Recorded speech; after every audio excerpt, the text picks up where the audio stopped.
I really love noir, film noir, from its black and white aesthetic, such as this, to its shadowy streets, femme fatales, bumbling private detectives, hard-ass gumshoes. Just the whole aspect of film noir is incredibly fantastic, wonderful, and amazing to me personally. I know there's a huge audience for it, but it's also incredibly niche at the same time. So with all of my love and praise for film noir comes this video. Let's just get right into it. Timestamps are down below for everything that I mentioned here, as well as a list of my mentions, just in case you want to skip everything and just go for broke there. So yes, film noir, let's go. The first thing on our list today with this film noir category, or just the genre of noir in general, is actually kind of a break from it, not traditionally 1930s. First thing we have to talk about is Neuromancer. I know what you're thinking. Isn't Neuromancer cyberpunk? Yes, it is, but it is also classic noir. It follows Case, ex-hacker, when he's contacted by Armitage, mysterious, T-man, for a job to break into a building, to break out an AI. It's all over the place. But the fact is that it's very typically written like a noir. It's almost straight out of the 1930s or 40s, much to Mr. Gibson's own surprise when hearing his own writing.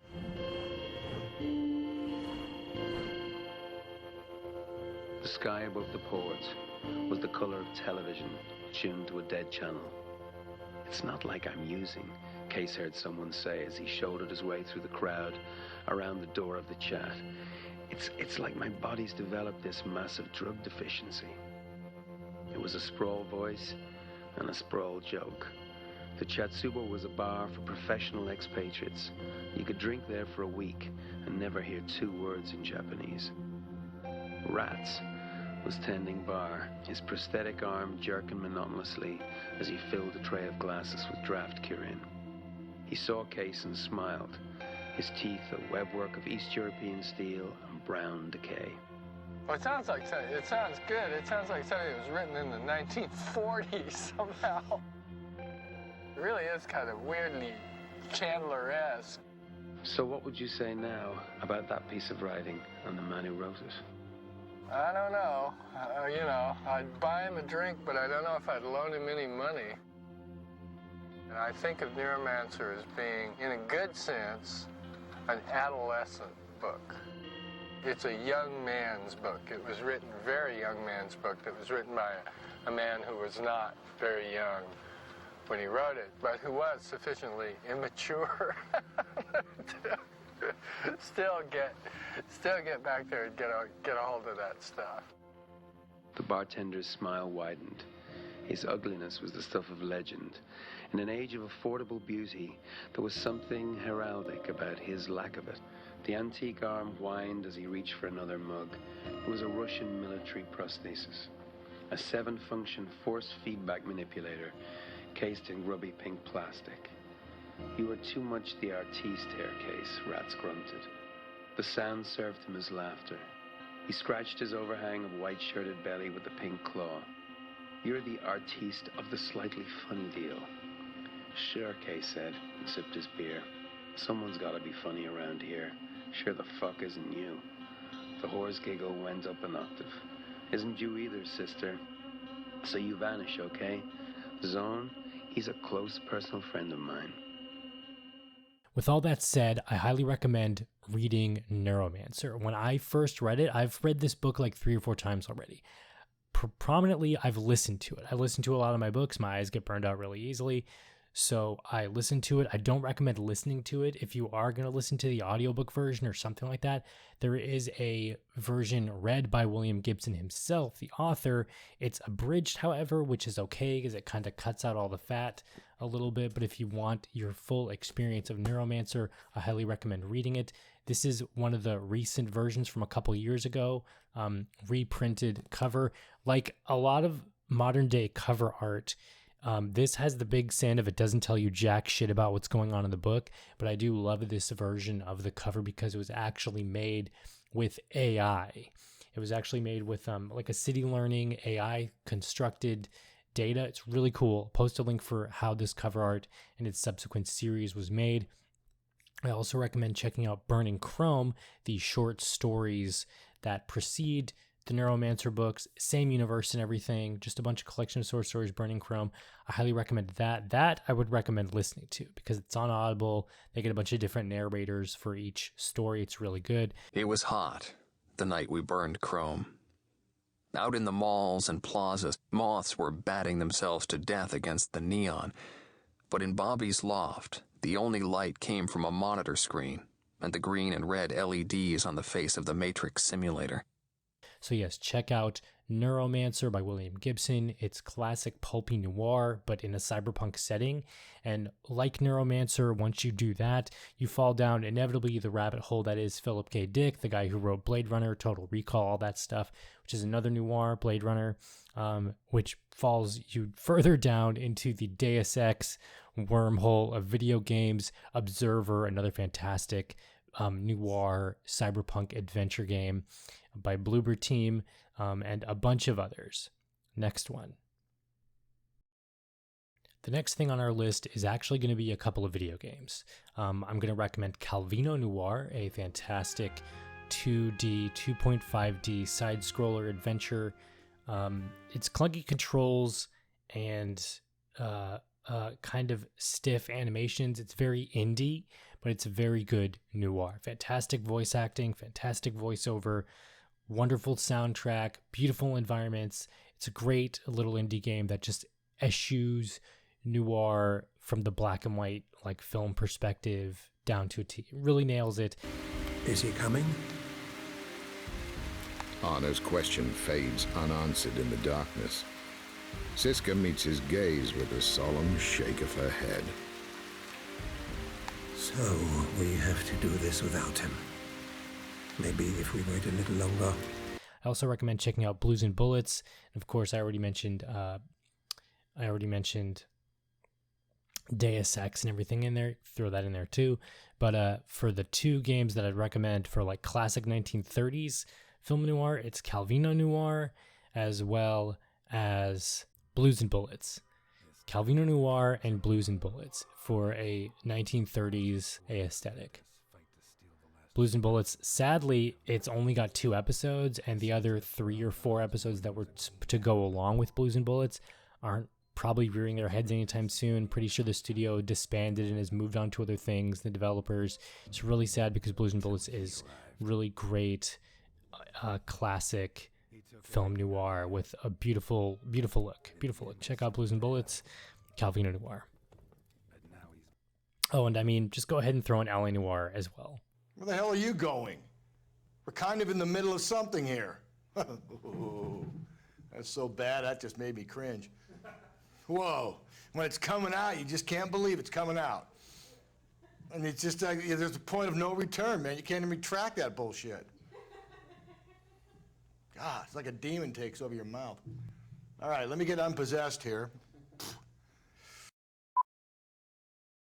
All right, now we're going to take a trip to the 90s, a magical year of the 90s.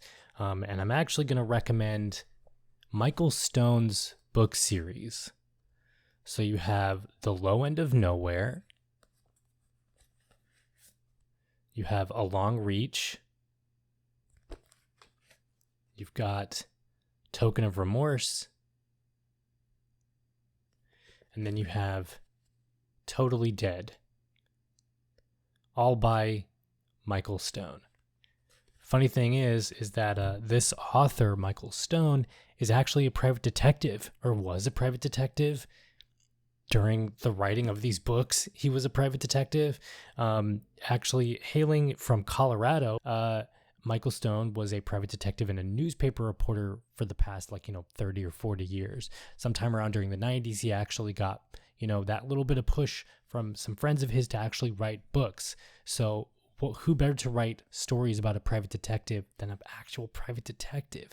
These are very, very 1930s. They have that feeling. They're set in the 90s, of course, but they have that pulpy feeling. They're really short, quick reads. You can blow through these in an afternoon, or like within a week or something. If you're a slower reader than me, I'm really slow, so this will probably take me like a month. But yes, Highly recommend these books. Even the cover art by Owen Smith, I believe is the artist, is just simply beautiful. Beautiful, classic, like very, very pulpy cover art that just screams 1930s. These could have probably come out in the 1930s and 40s, and they would have been just, another book, another detective story. But I think the fact that these came out in the 90s or whatever, and sort of during that small revitalization of the pulp genre with like movies like The Shadow and The Phantom, you also have these books.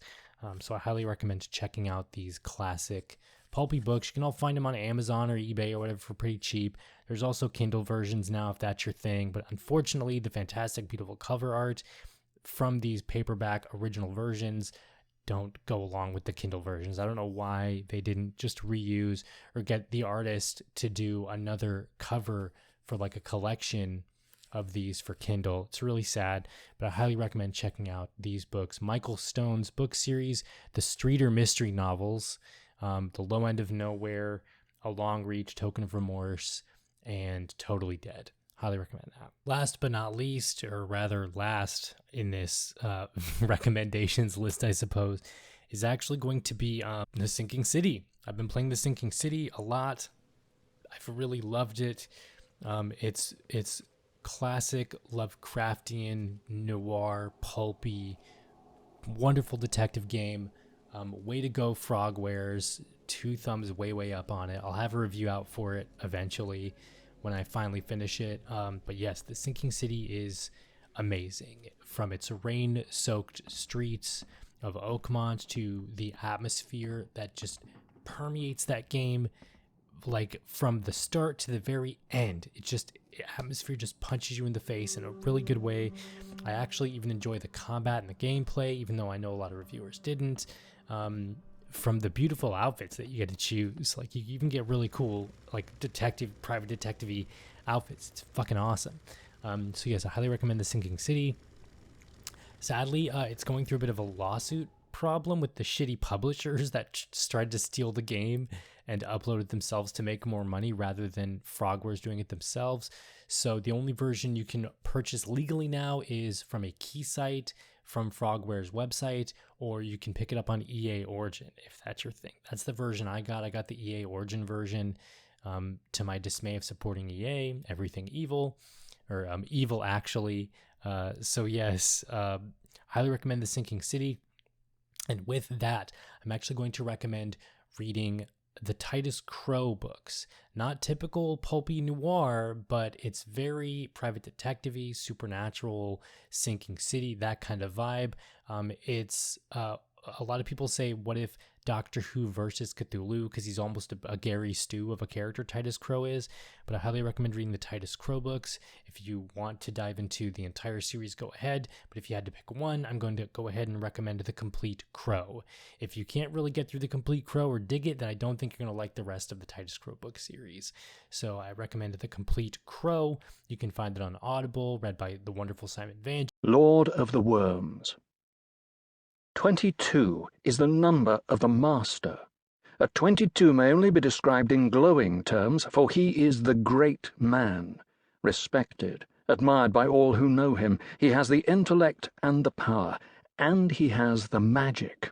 Aye, he is the master magician. But a word of warning. Just as there are day and night, so are there 2 sorts of magic, white and black. Grossman's Numerology.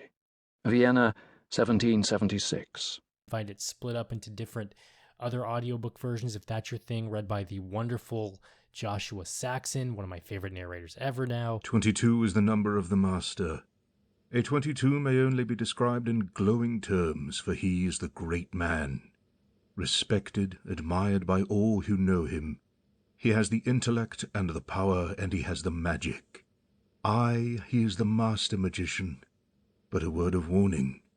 Just as there are day and night, so are there 2 sorts of magic, white and black. Grossman's Numerology, Vienna, 1776. Or you can get it on Kindle and, of course, physical on eBay if you want, like, the old paperback versions. I highly recommend The Compleat Crow and The Sinking City for your Lovecraftian dose of pulpy, mysterious noir. So I love noir. just like a lot of other people, I hope this like list or recommendations thing was good enough for you guys. Hopefully this kind of funnels you down a rabbit hole of watching the old movies with Humphrey Bogart and Bacall and all those classic films. I mean, Razorfist also has a great list of noir videos up. He's even got like the Film Noir Archives, I think, where he covers a bunch of other different film noir movies. So yeah, check those out. I'll probably put links down for those below. But yeah, Film Noir, watch it, read it, play it, love it. Nothing had slipped. Nothing had been overlooked. There was nothing to give us away.